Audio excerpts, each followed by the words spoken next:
That is TJ York bowling Matt McNeil right now, and Matt seems to have settled on this blue ball.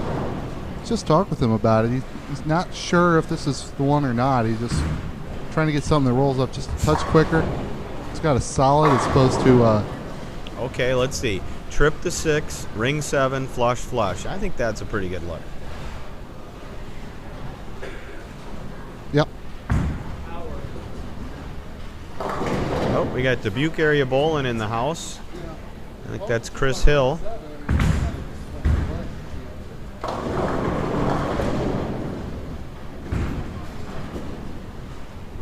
It was nice to meet Chris this weekend. He's got a great little website all about Dubuque area bowling.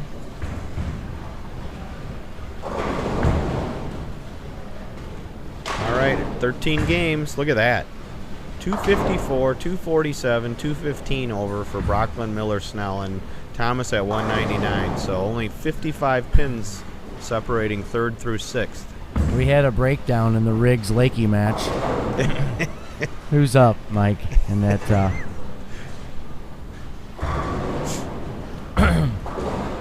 I could comment on the Richgels butt whooping he put on me in the RPC one year.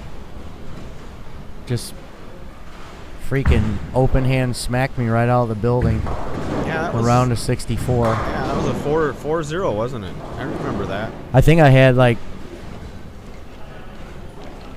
three.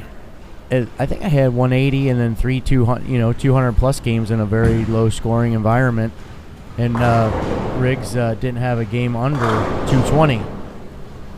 Yeah, that was. I'm looking around at 170 to 160 matches, and ours was 236 to 220, 220 to 20, 230, 180, 240, 210, and I'm like, I would have won. I would be 4-0 against anybody in the building. Yeah, that was a friendly pair for me. I think that was the year I ran into Greg Zika in the round of 8. Thought I had a pop at winning that year with the look I had, and he beat me 2-1 in it. That was the special agent year. Mm-hmm. All right, well, we got Greg Thomas over there grinding away, shooting 190 again. Opponent also in the 190s, Chad Kloss, so looking for the bonus pins. And McNeil throws 2 more strikes, so I think we can erase the issue of his look on this pair. Yeah, he's shaking his head yes. And here's Greg Thomas with the nice textbook arm swing. What you teach all the 12 to 14-year-olds in your junior program. You know, I've never asked him because he's so good at it. I don't really think about it. I've seen him for years, but I wonder how in the heck he learned that. You know, I mean, how did Ron Williams learn? There's a name that. Right. He's the guy that Greg makes me think of Ron Williams, who was on tour when I was, and I kind of, it's like, how do you learn that? Right. It's almost like you have to be trying to do something else for a long time, and then but that's what sticks. Like you're trying to throw it like Amleto, Mark Roth, and Pete Weber when they were all 20 years old and their backswings were very high.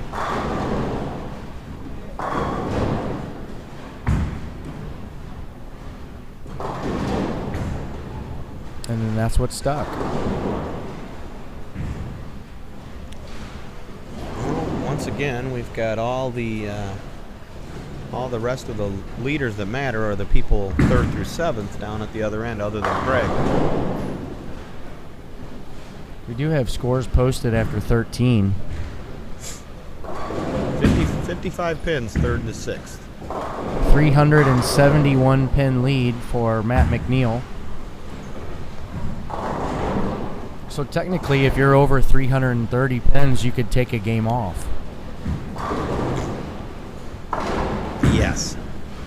Right? Take a 0? Yeah. I mean, theoretically, but do you count that as a withdrawal then? And you're right. But if you threw one shot, yeah, I guess you really couldn't. Yeah, I'm not going to bowl this game. I'm going to go down and look for one of those $1,800 paying slot machines. No kidding.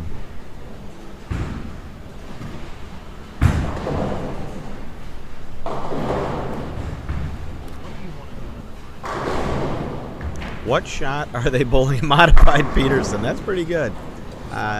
This one was developed by Bob Hockreen, the general manager here at Cherry Lanes. 1.8 to 1 ratio, pretty close to the U.S. Open.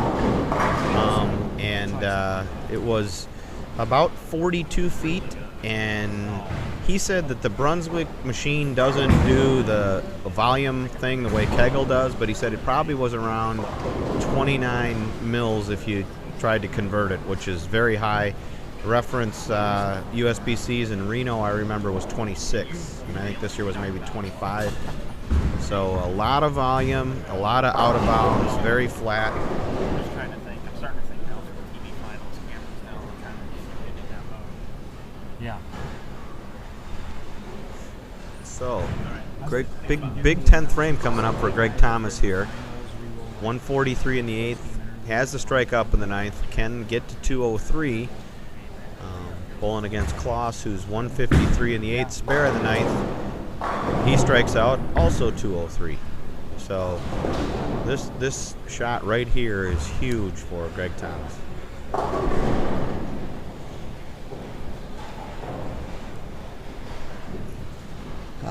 Excuse me, yawning a little there. Yeah.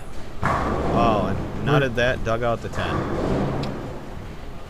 Just getting some prep work done for our finals. We reconfigure some stuff and do some stuff to try and take this home. Although we get tired, a little burnt out by this time of day, when we go back tomorrow or a week from now and rewatch it, we're not tired anymore, and we want it to be the best that we could have made it. So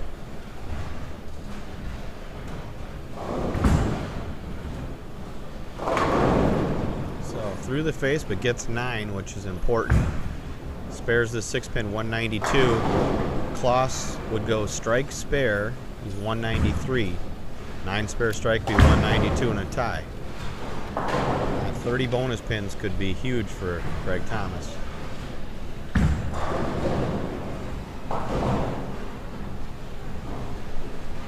how you doing?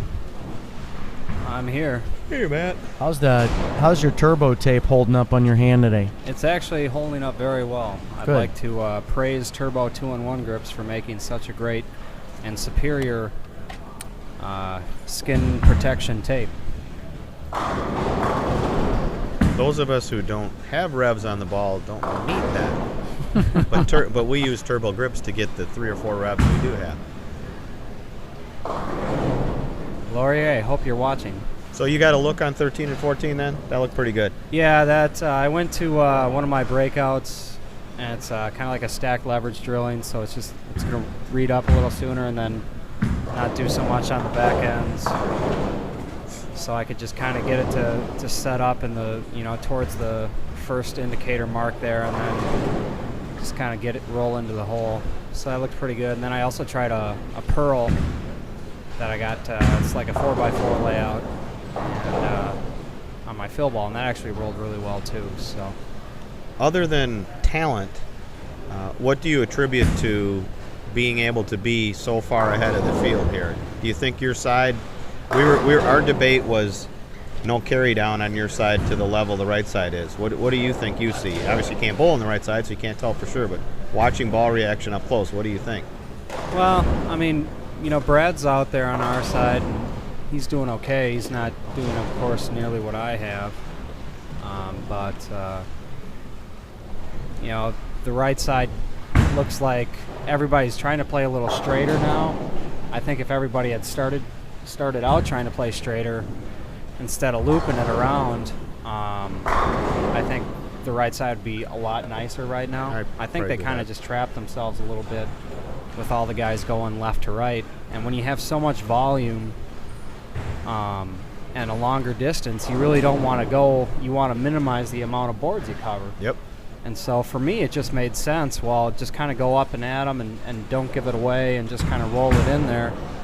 and the right-handers actually gave me a little push down That's lane. what I was going to ask. Do you think the way they played the lanes from deep and kind of falling back, a lot of shots going high, gave you some hold or push? Yeah.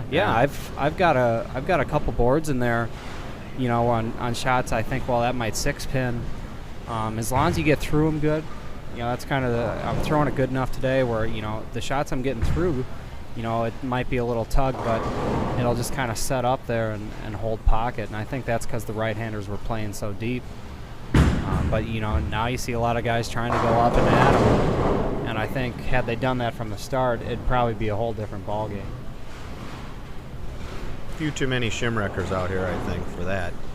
Well, I mean, and part of me wants to say, well, you look at every single tour stop out there, and you got Belmo and all these guys, and taking nothing away from their success. I have the utmost respect for what those guys do, but I don't think I've ever seen those guys. I mean, Belmo's very versatile, but I mean, it's rare when you see those guys playing right a fourth arrow, even to start. Yeah, I thought the most impressive thing this year with Belmonte was seeing the U.S. Open TV show, and the match he lost to Weber. He bowled a great match, and the ring and 10 kind of cost him, but he was playing straight up 10 on the. Yeah. Pete was it was the reverse. Pete's playing 20 or so, and Belmo was just firing it up 10 and bowled a great match. That to me really, really impressed me. Yeah, I got to bowl some of the mega bucks with him before he went professional, and I had a couple of great matches with him, and he's just world class and very respectful and professional, and he's got a great attitude, and I got nothing but wonderful things to say about him. And I think the U.S. Open show really cemented the fact that he can do it all. I think there were a lot of people surprised by that. It for me it was, especially when I saw where Pete was and the look he had. Yeah, I mean, and he was using that nano pearl. Yeah. I mean, that's a strong ball. Yes, it is. I mean, he's just blazing it up there. I thought speed. that was really cool and very impressive. But I mean, going back to this, I mean, my eyes kind of lit up when I saw everybody starting left and throwing it right, because I said, I don't think they're going to get very good on the right side. If not, they're just going to get uglier. And unfortunately, I've just been able to keep, I made a lot of good shots, put a lot of good games together. And are they tighter for you on the high end as well? Actually, they hook more up there for me. Interesting. I come down here. When I get down here, that's when they get tighter for me. Interesting. But we'll see. It'll be interesting. I'm looking forward to the day to be over. This is quite the long haul.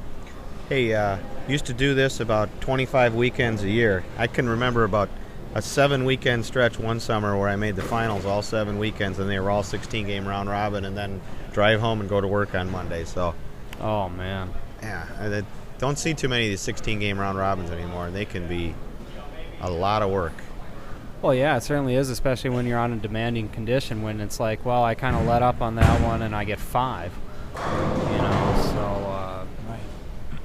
So take the long haul and accompany it with a difficult pattern, and that'll make it very, very mentally straining. Are you in the clubhouse through 15? No, I'm going to go out and bowl. I'll go out and bowl my last game. What is this, 14?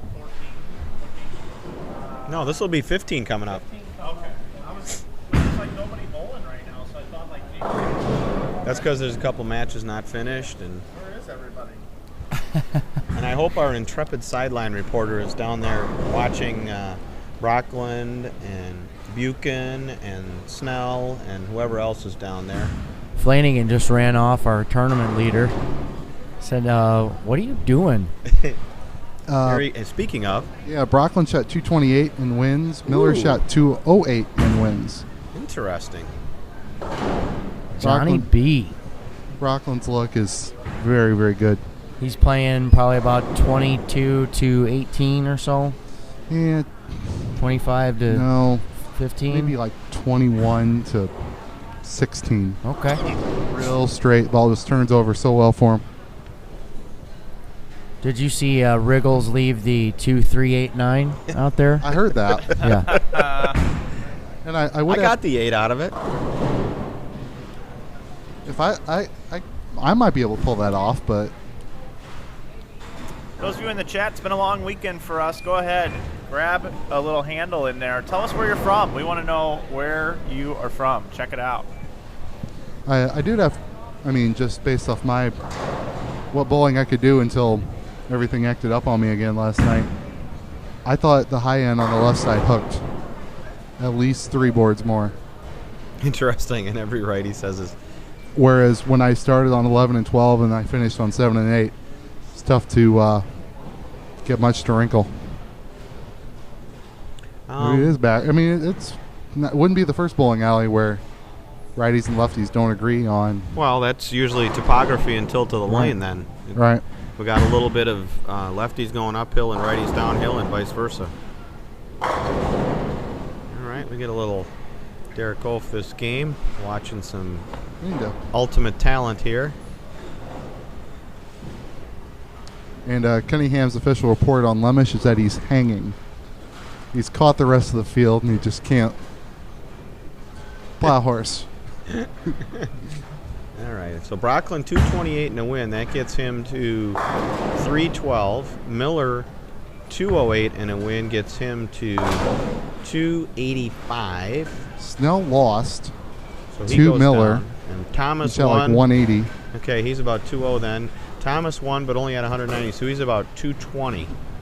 So right now it's Brocklin and Miller in a pretty close fight for 3rd and 4th. Well, here's All Brad right. Miller tripping the 2 on 14. Where is FJ is going the other way. And it wasn't an hour and a half ago we were talking about it was a 3-horse race between Brockland, Snell, and Thomas. And Brad Miller called them all. yeah, let's see, it was out there.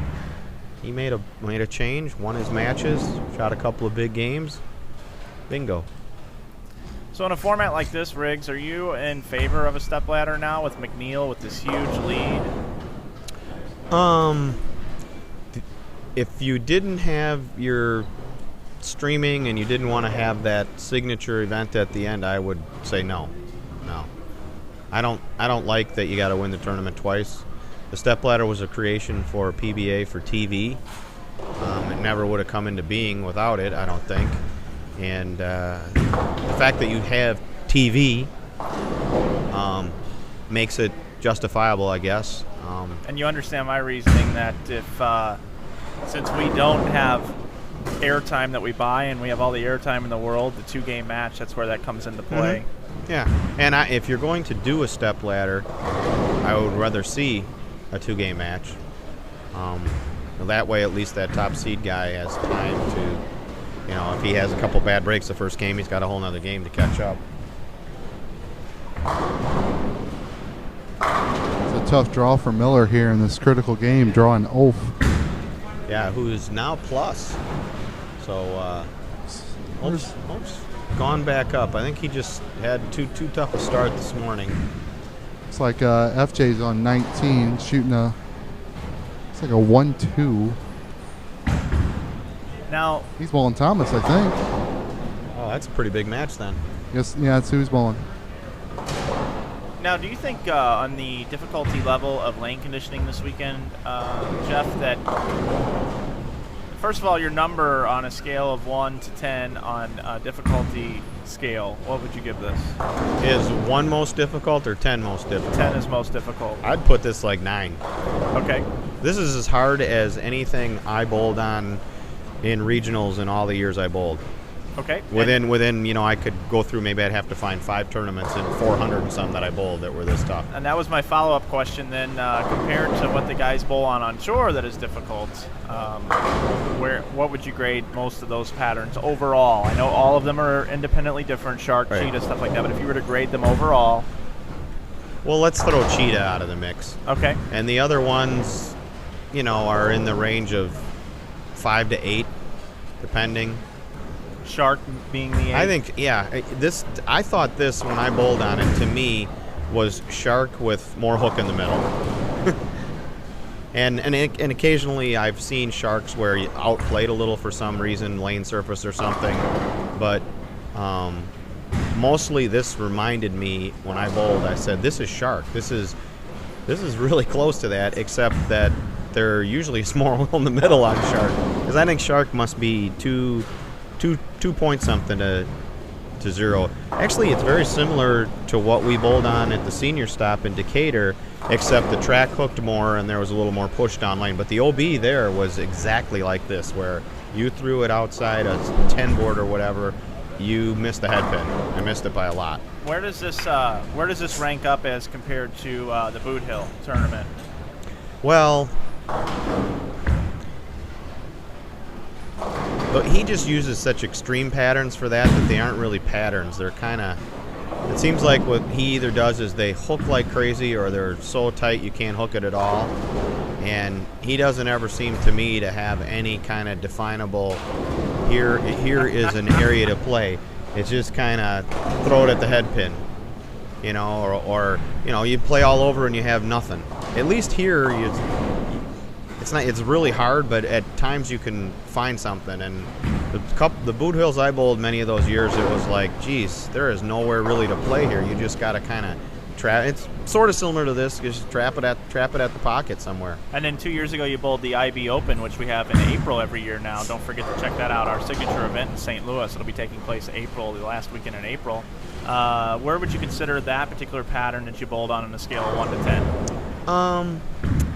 I think that one would I probably put in the 7 range, because you had enough hook and you had a shot to play out, and if you made good shots you could run a couple of good games. I mean, once I got kind of lined up at the end, I had back-to-back 250s playing outside around 5, and I couldn't have conceived of throwing back-to-back 250s because I couldn't make my ball energize in the back end to strike like that. And then just want to let everybody know that we're having a team event, InsideBowling.com is, in St. Louis that we're running, and that's going to be October 13th and 14th. And it's on a synthetic surface at Tropicana Lanes, and I will tell you that as we just put together these degrees of difficulty, the degree of difficulty on the pattern there for a team event will be a 7. That is the goal in mind. So if you'd like to come out and participate in that event, they won't be as hard as this. Similar to our IB Open patterns, there'll be multiple angles of attack, and we'll be having that at Tropicana Lanes October 13th and 14th, and it's a low entry fee, only $100 a person, $500 a team, hence the 5-spot team event. More information available online on our website, InsideBowling.com. Let me ask you, Jeff Carter's team tournament, where would you, I would have put that at 6 or 5. I need to know what a house pattern is. 2, 3. Cheetah might be 3, 4. Abbey Road, I would have given a 5. Broadway, I would have given a 6. And some people might have had them the opposite, depending on how you look at the two patterns. Right. And I would agree with that. And to me, I think if you're trying to draw a lot of entries and trying to get less or more of the just below the top level bowlers, not the Kloss, the Wojnar, the Off, not the PBA guys, you're trying to get more of the next level of bowler down. I think that level of pattern is a little better than, you know, something in the 5 to 7 range where you still got to make good shots to strike, but if you make those good shots, you can shoot big numbers, and that's okay. And this, I think, is a lot of fun to bowl, but this is more PBA level and maybe a little high for this kind of tournament. And our next live broadcast is going to be September 15th and 16th from the Fusion Realtors Open, and we have a question here in our chat. What will the pattern be for the Fusion Realtors Open, and what degree difficulty, if you were to guess, would that come in at? Well, last year he used a USBC Open Championships pattern. I think he used 2010, and of course totally different lane surface at the place we bowled at last year, Maple Lanes in Waterloo. It was HPL. Cadillac has Pro Anvil hang,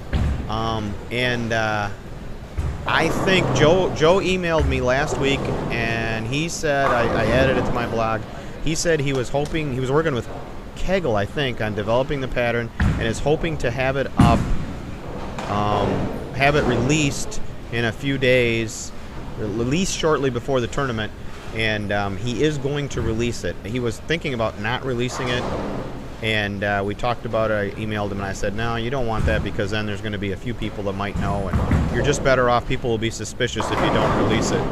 To be fair, you should release it. So I don't know that he's going to release the exact topography or the drawing of it, but he's going to say the volume and the shape or the ratio, so you'll kind of have a good idea. And he has a practice session on Friday, so I would expect his pattern to be in the 7-ish range.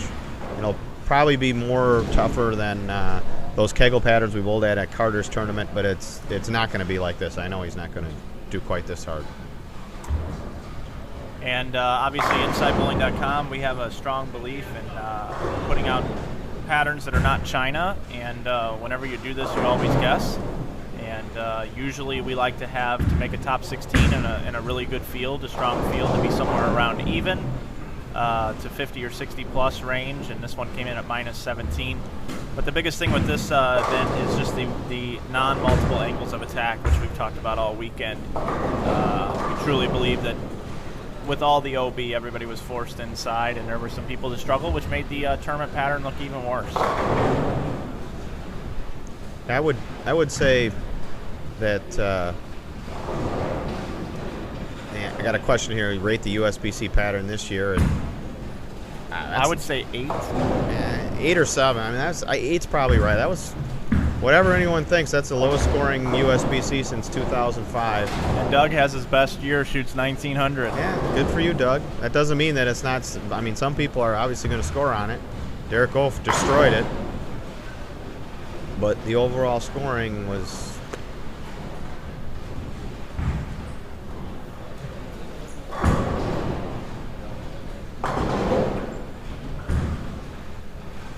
Lemish has got a big game going down there. Lemish has got spare 5-bagger, 7 and 8. And what do we got here? Brockland and Thomas. 76 in the 4th for Thomas, and he's shooting, I think that's a 9-10. I think you're right. And it looks like McNeil and Buchan are bowling each other, and Buchan looks like spare 6-bagger. Boy, your eyes are better than. I think you're right, though. Because Matt's up there and the other scoreboard's dark. And see, Thomas, yeah, he's 85 in the 5th now. So they're about even because Brockland has 67 on the 4th and a spare. And we have Mr. Miller here struggling a little bit, 100 in the 6th. He did just get a double.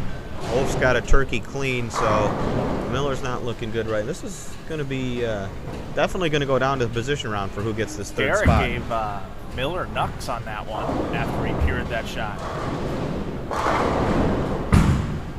How does that not fall down? Shrapnel across the building, in front of it, behind it. I'm telling you, that's been Derek's day all day from what I've seen. Matt McNeil was just kind of playing with his bag for a little bit. Start this game, he took out a green ball. It looked more mid-performance with some shine on it, and really didn't do much for him. He went back to this breakout, I think he said it was, that he used down here, and he's been striking a will ever since. But so you were right, that was a 9-10. You saw this is a 3-10 for FJ, which ties the match. With the count. One of my favorite all-time shots of my bowling career was a 10th frame where I was bowling Brad Snell for the title in St. Joe, Missouri, and I got the first strike, and I needed an 8 spare to beat him, or 9-0, and I left a 9-10. I left a 6-9-10. The 6 went out, so the 7 spare would have been the tie. The 6 pin goes out, so I leave the 9-10, so 1 ties, and I made the spare to beat him by a pin. Oh, nice. I made the 9-10 with just firing a straight ball at it. Yeah. I think I yelled "too bad" a little loud after that one. No way. Maybe. And I felt bad for Brad because he was probably sitting there thinking, oh, we're going to a 1-game roll-off, because that was back in the old days. But FJ did pick his baby split, so he's got the spare. So Thomas they're tied. has a strike, but they are tied. 85 each. So Buchan, well, it doesn't really matter. Buchan's 2nd and McNeil's 1st, so that match is just kind of a warm-up maybe for later. But it's Brockland, Miller, Thomas, maybe Snell. Does Snell have anything big going? I'll find out for you. I cannot see all I the way can't down. either. And I would need binoculars. Isn't it amazing? The last game Ooh. of this, we have the 1 and 2 guys bowling each other, Yeah. and they're going to bowl each other again. Yeah, actually they will. They'll bowl position round next game, and neither of those games will matter.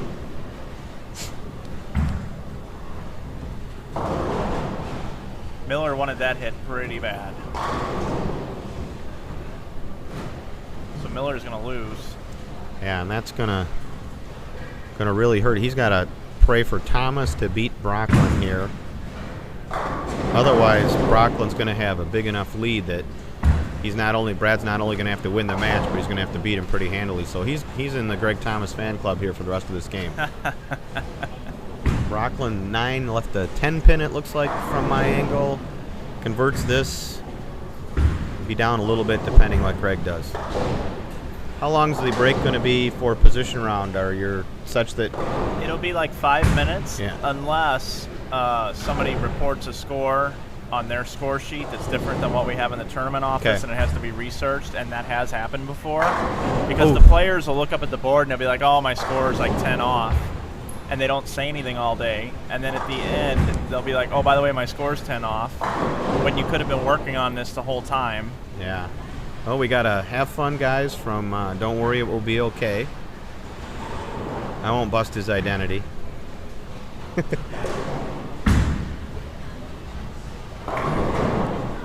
Barras is getting a shout out there. Yeah, He's that's not even just picking on Dave. Oh, okay.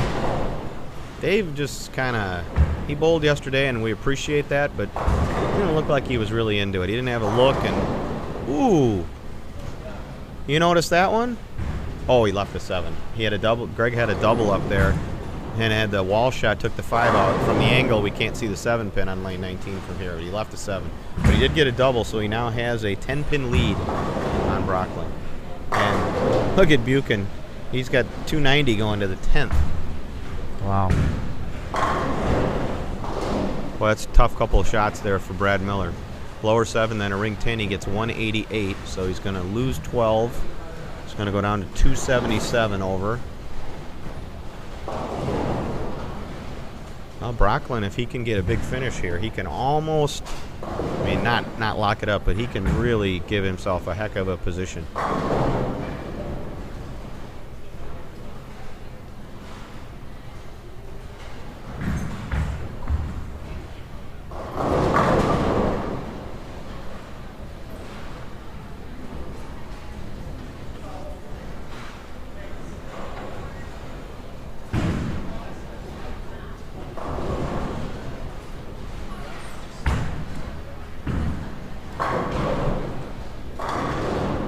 Flush strike for Brocklin, so he's down exactly 10, but he has a strike up, so if they both were to strike out, they'd each shoot 214, so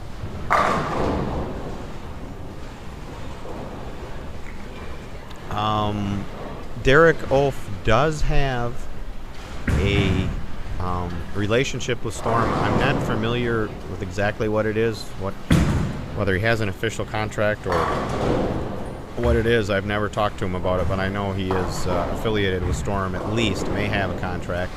And there was break after 8 for lunch, yes, no re-oil.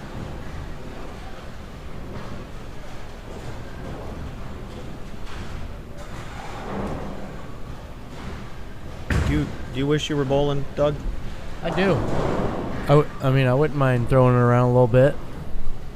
I mean, heck, if Burkhart can bowl, get it out there. Yeah. Ooh, went light, left a 2-pin for Brocklin. He's looking like yeah, he must have thought that was good.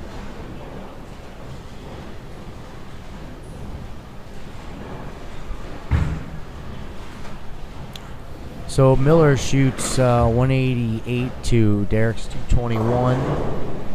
So it looks like obviously John's up against the buzzsaw there. So FJ should stay ahead of Brad Miller.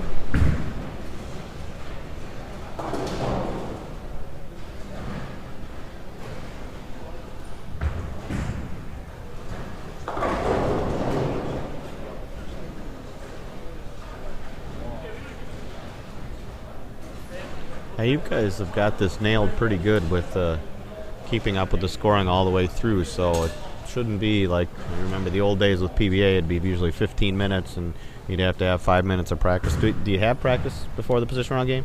Yeah, I think there's going to be 5 minutes of practice. Okay.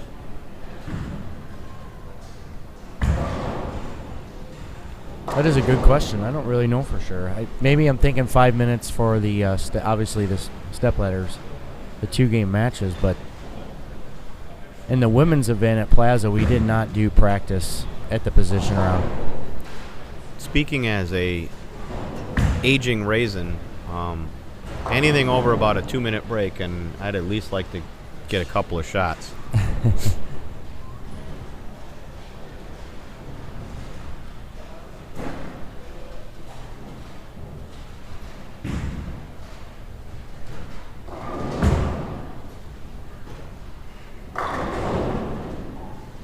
And I think in the DJ, tournament office.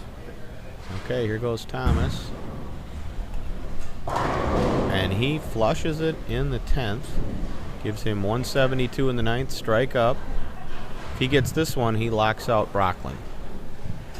Guys, Brad Snell shot 182, but won.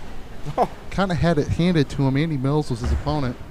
The 9th frame, Andy left a 6-10, chopped 6 clean, then smashed a 9-pin with a spinning pin on the deck and flagged that.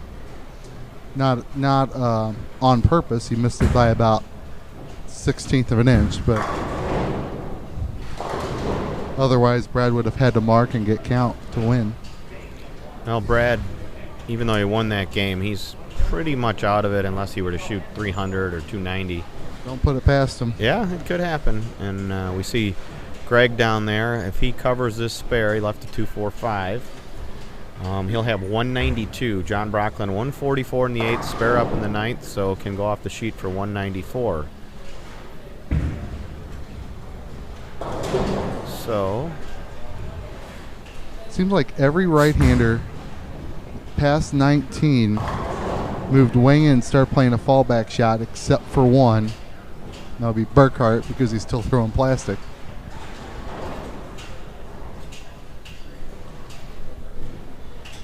well, we're looking at Brocklin throws 2 strikes here. He's going to be in a super strong position for 3rd, and Brad Miller's going to have to shoot a big win over him. But if he does not get at least a double in 9 here, then we're probably almost basically in a 2-way match, whoever wins, and assuming Thomas or Snell don't shoot a big game. Did he carry that? Nope. Hands down. Yeah, 7 Week pin. 7, so he's going to be in the 180s with a spare, so You getting comfortable with it'll be interesting.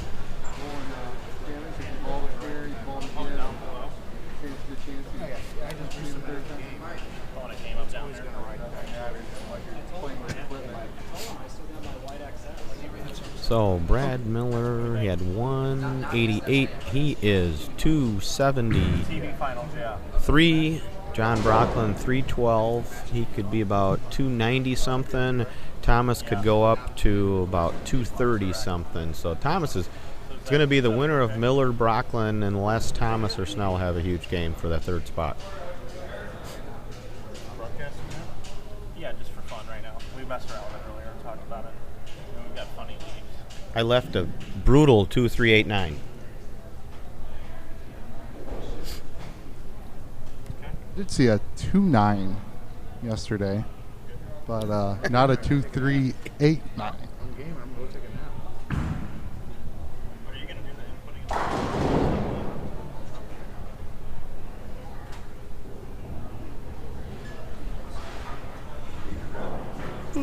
Excuse me.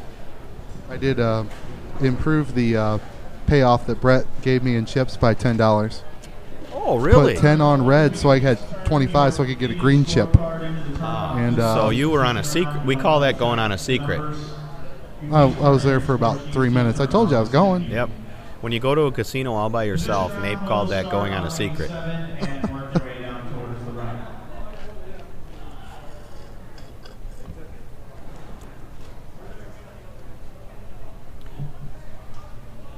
We have a request here for what ball Shannon Buchan is throwing.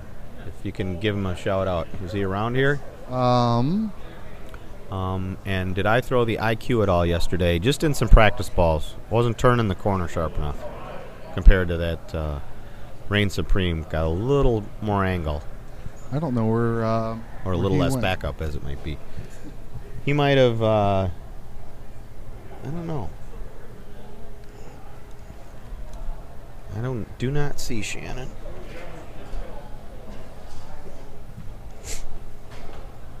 He's got another practice game coming against McNeil. There's some IQs for you. Got the Thomas has some. So where are you starting position round? 7 and 8. 7 and 8. You're starting with 7 and 8. Okay. So the big match will be right in front of us, 9 and 10 and 11 and 12. So I really don't need to go anywhere. Yeah, we don't really need a lot of reports from down there. No. They can play their fallback shots and compete for 12th place. And they can have fun doing it, but stay down here. Doug, Probably just you got music going? somebody take that. Let's take it over. You guys got that iPad somewhere, right? I didn't take it. Yeah, we're going to click over and do some music for you guys. We get the tallies, scores tallied up for position round. You get it? Uh-oh. Someone else have the iPad? I just left it sitting here.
Okay, the players are practicing right now. They're getting one ball on each lane before they go into their position round.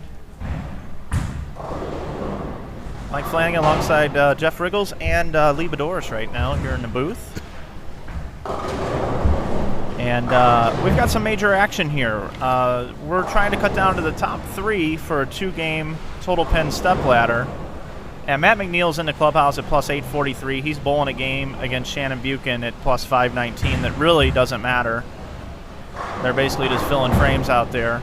But this battle for the 3rd position is quite tight with John Brocklin, who sits at plus 295, and then Brad Miller at plus 273. They're going to bowl each other. So basically, whoever wins that match has a hand up getting in there. However, you also have Greg Thomas at plus 243 who can leapfrog him, along with Brad Snell, and all those are going to be live streamed right in front of you. We will bring you all the action here on IBTV. Pretty exciting stuff, huh, guys? Yeah, this has been very, very, very entertaining. These guys have worked their tails off to get to this point. And now it comes down to the cheese. You got to think, boy, Snell's got to, he can't miss, basically, when you figure that one of the 2 guys in 3rd and 4th is getting 30 bonus pins. And, you know, if, for Thomas, assuming Snell doesn't shoot 300, Thomas is going to have 270, 260. I think the best thing that could happen for these guys is a tie on 9 and 10 where they both shoot like 184. Right, there you go. It's either got to be something like that or it's got to be a double train wreck 150 to 140. Because one of them's getting the bonus pins if they don't tie, and that automatically boosts them up to a point requiring the winner of the match on 13 and 14 to shoot a big score. Brad and John are actually teammates in the St. Louis Masters Traveling League coming up this year, and they're bowling against each other. Interesting.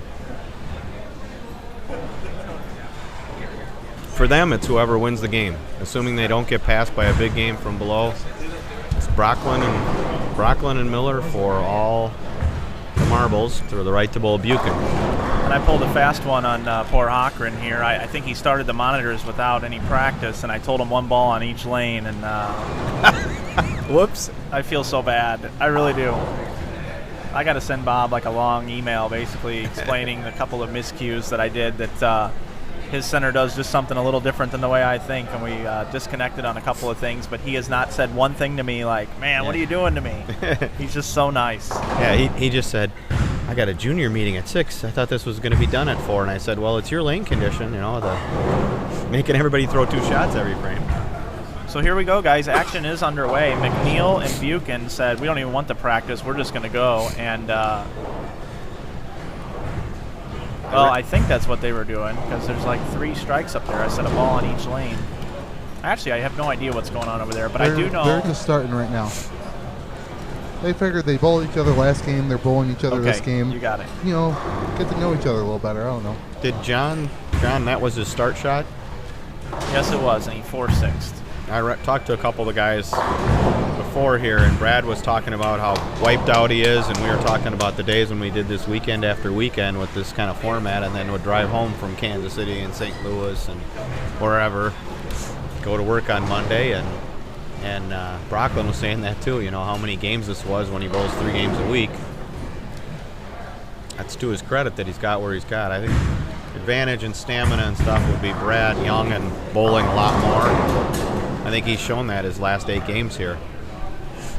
We will try to bring you as much of this action as we have 4 people vying for 1 spot. And when they're up at the same time, the only thing we can do is give you the dual screenshot.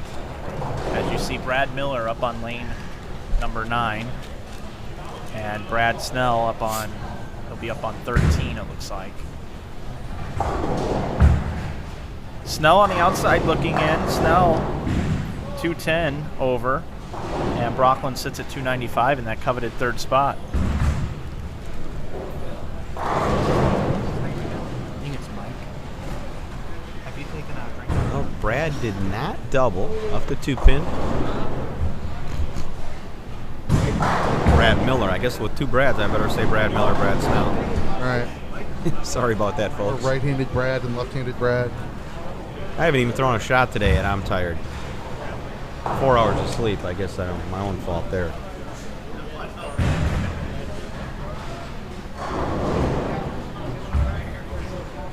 So early advantage here, Brad Miller.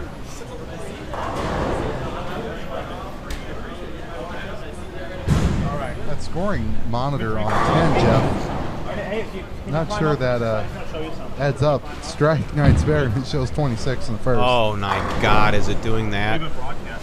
We bowled a tournament somewhere once where something went nuts with these scorers, and they started adding extra pins in, and no one could figure out what was going on. Needless to say, you don't have 26 in the first with a strike 9 spare.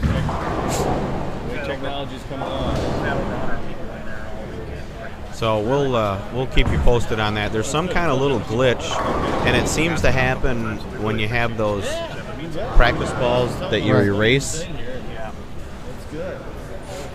It's almost easier on these machines to just delete the bowler, start over. So you get a little bit for That's great. Anyways, We want to see you. I appreciate nice it. meeting you. I'm going I to noticed post the some signs more right away. action. Let's get back to work. Yeah. Good to get behind you and check this out. Excellent. Thanks, bud.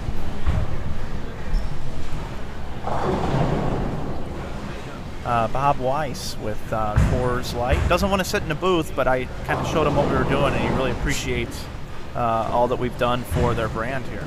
Yeah, we were all that we done included a couple of towers of Coors Light in the Mojos last night in our group. A pretty big group for dinner. It's like, what, 15 of us? Yeah. You guys need another one? We have a little issue here. Don't be alarmed when you look at the scoreboard on lane 10. I've seen this happen before when you have frames erased. There is not a way to get 26 in the first with a strike and a spare. And that isn't going to correct itself. Bob Hochran's over it. No, Bob's on it. I wonder if he's ever experienced that here. It was a different tournament I was at that happened, and it was more than one lane. It was pretty wacky. We were bowling a 3-man team tournament. Well, Brad Snell, I'd have to say he pretty much is out of it.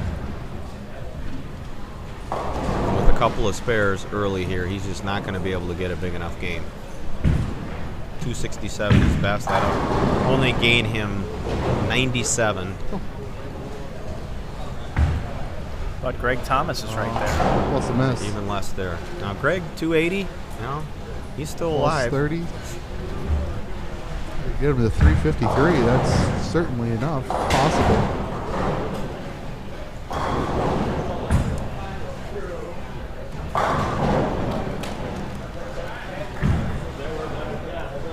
So McNeil started down there in the meaningless match 5-bagger bucket. Just going through the motions and they're shooting those numbers. And he missed the bucket.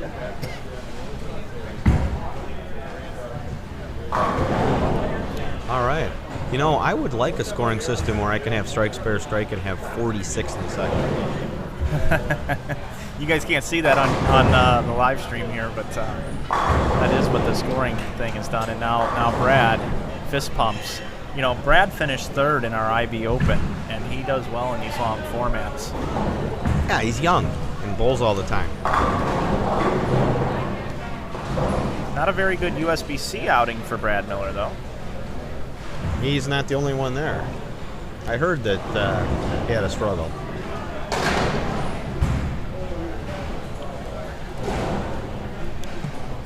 Looks like Thomas is going to go first.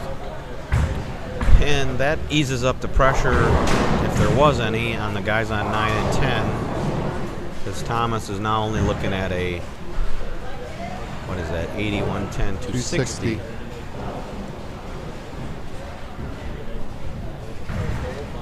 And Shannon Buchan, for those who were asking,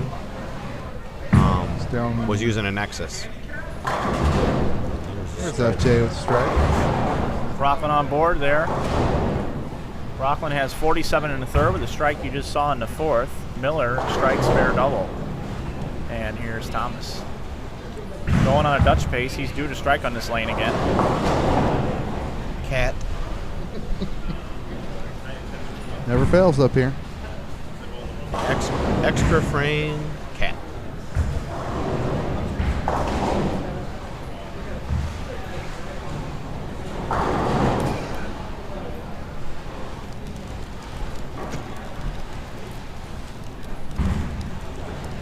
must be having a little rainstorm outside.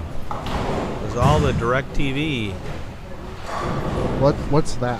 zizzed out. A rainstorm. A rainstorm? Yeah, what's that? Oh, yeah. Well, we finally up in this area, we've had rain since mid-July on. We're Rockland with a huge way double. behind. I heard of that once. What do we got? 47 in the third in a double and 40 in the second in a double. So, got to remember, even if Thomas and Snell aren't going to get to third, there's still significant money differences in the next few positions. So, you don't want to just write off these games.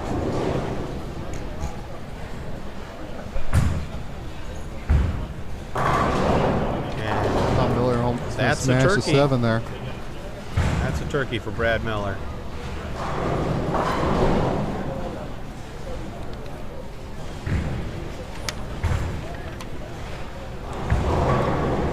Tell you, I wouldn't have bet it was possible to get out where he is and play there and shoot the scores that he shot today.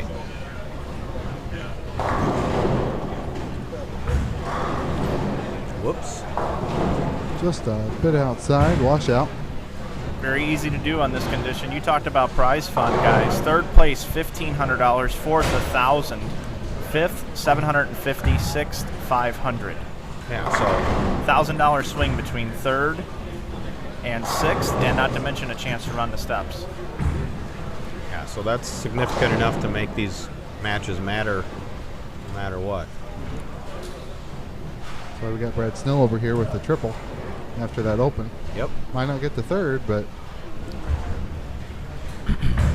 I'm surprised Derek hasn't had like some amazing look from the middle part of the lane that nobody else could create with all his hand and ball speed. He's been playing around the track all day today and all day yesterday. And Miller converts the washout, and very clutch to do so. 3, 6, 9, 10. Boy. Oh, No man. problem. Those, Nice cover. That is so hard.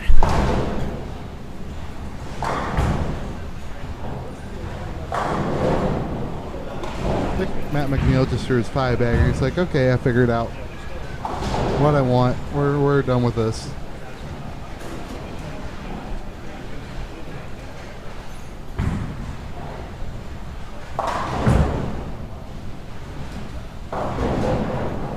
Ooh, 7-10 for Brockman.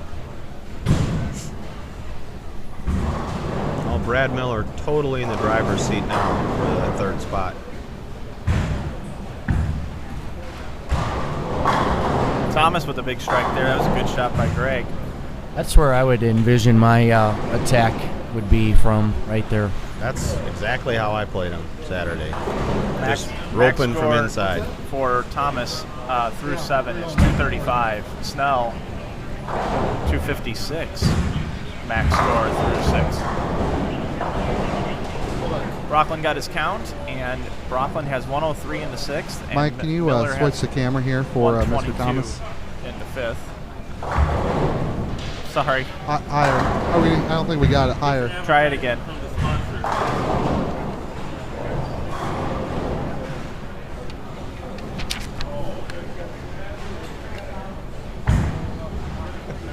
We'll get a camera on this right now. I think this is a message to one of our chat room persons from. I got to be up and over. Here, how's that? We got it, Greg. All right. Now back over to Brockland.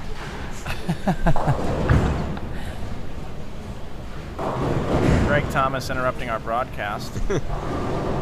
Snell working on 4-bagger, and there's 5. Well, he's Don't get the 256. not going to catch Brad Miller, barring some kind of amazing train wreck, but he might be able to pass Brockland. There's thunder there. Yeah, I think that's why Mr. DirecTV is not coming in. Knowing our luck with all the technical stuff we have, it Don't takes forever say to it. get to Well, we're in talk the- to each other. Oh, man. Must strike, and he got it.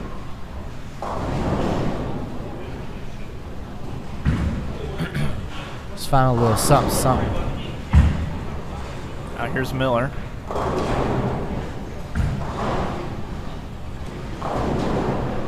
Could have been worse. Could have been 2 4-8 10. Fortunate just to leave the 4-8, which is no easy spare either. This spare is hard. Even on China. Yeah, 4-8, 2-5, 3-5. Oh, it's Got out a the window. 6 count. All right, we could. Looking at Snell as a winner here, most likely. He needs to, the way I have it figured, he needs to beat Brockland by 55 pins for a tie. So 56 pins to go around him. What's up? I was looking for that. Why? Just wanted it up there.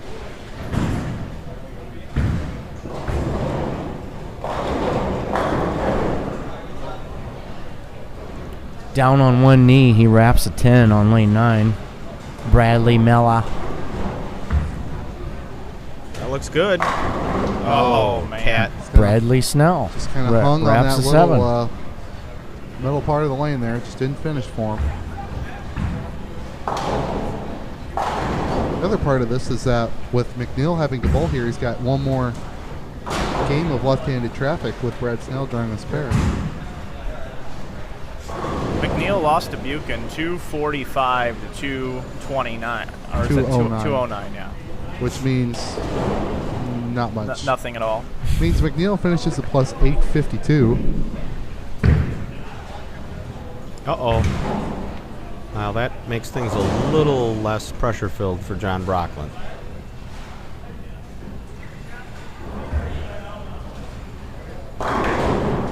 Miller's going at a 219 pace. Brockland can strike out for 213. Remember that score is wrong, Mike. Booyah. Oh, you're right. Yeah, 6 that's pins. Correct. 213 pace. So match actually is not Possibility over. of a tie. Thank you for that on that scoring thing. Might want to make sure KR doesn't write that down.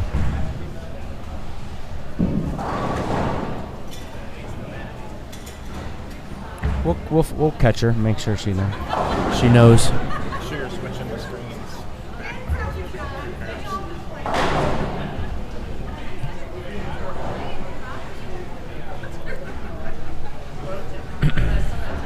FJ here vying for a double. Yeah, he gets this one. He really puts some Right. pressure on Miller. Looks good. Oh, trip With a little 4. smacky smack. Snell on the 4-pin conversion, no problem. So he needs 9 on his fill shot to win his match. All right. Give him Back up here 212. on 9 and 10.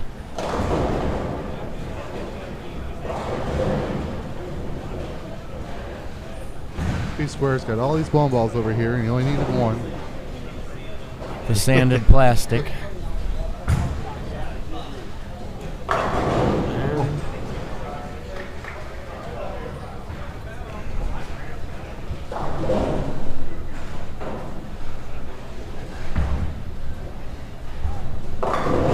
Snell got 8. It's interesting. 211. If Thomas doubles, even if he doesn't win the match, if he stays within a couple of pins of Snell, since he has a 33-pin lead going in, he'll hold on to 5th.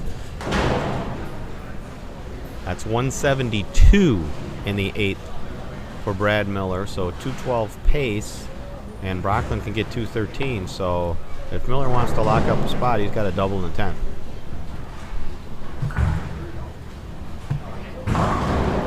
This is the lane he washed out on. Brad Snell's In going to the be 5th. sixth. That's a lockup. Brad Snell's going to be 5th.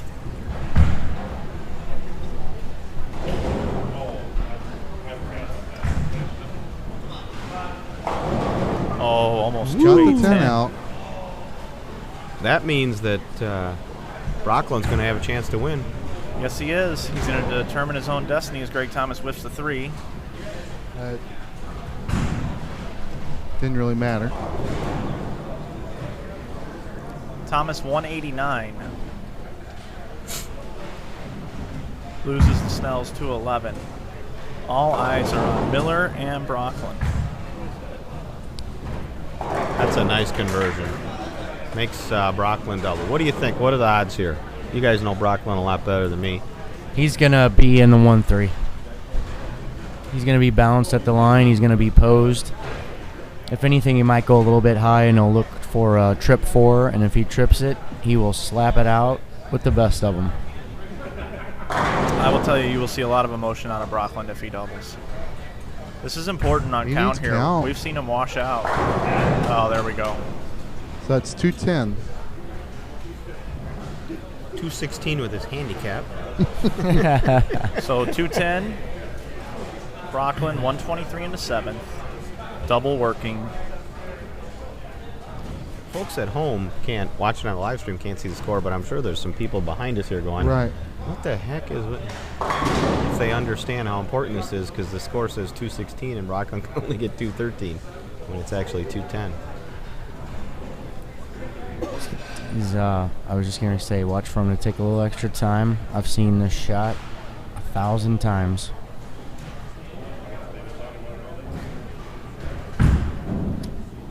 Hurry. He's got the first one. Let me tell you guys something. Wow. I've helped John with his game, and I talked to him just a little while ago. And he's still bowling like this today? Yeah. And we Must not have listened. worked on something. He's overcome being able to bowl on longer patterns with less hand. And something that we used, I use a lot of visualization when I'm helping people, and he said it to me today. He said, I'm doing what you told me. I'm rolling the ball to the baby. And I always tell people, visualize a baby at the arrows, and you don't want to hurt the baby. And he said that's exactly what he was doing today. Just getting the ball to hit. Right. Being nice to it. Rolling the ball to the baby. Needs a strike right here for a chance at the title. That's pretty good. He's got it. How clutch were those two shots? Nice. Holy mackerel. Yeah, that was. I think the second was better than the first. Now told John, you, John here needs to keep it behind the foul line, get good count. He only needs 7 because the tie with the bonus pins, he's already leading. So a tie, he wins third place. He Wow. takes third. So Right. he doesn't need to win the game. He needs 7. He's a St. Louis Hall of Famer.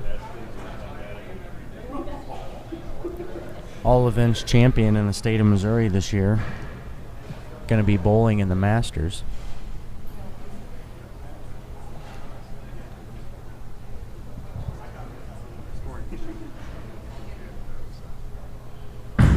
Okay, that looks like 7. Yeah, That's that enough. does 9 it. count for John Brocklin. He does that to make it in. So there you have it. Our finalists are going to be John Brocklin, Shannon Buchan. The winner of that match will go on to take Matt McNeil. We're going to take just a moment. We're going to get away from the action for a moment, play a little music for you, get our cameras set up, and we'll be back to bring you Stepladder Finals here live from Dubuque.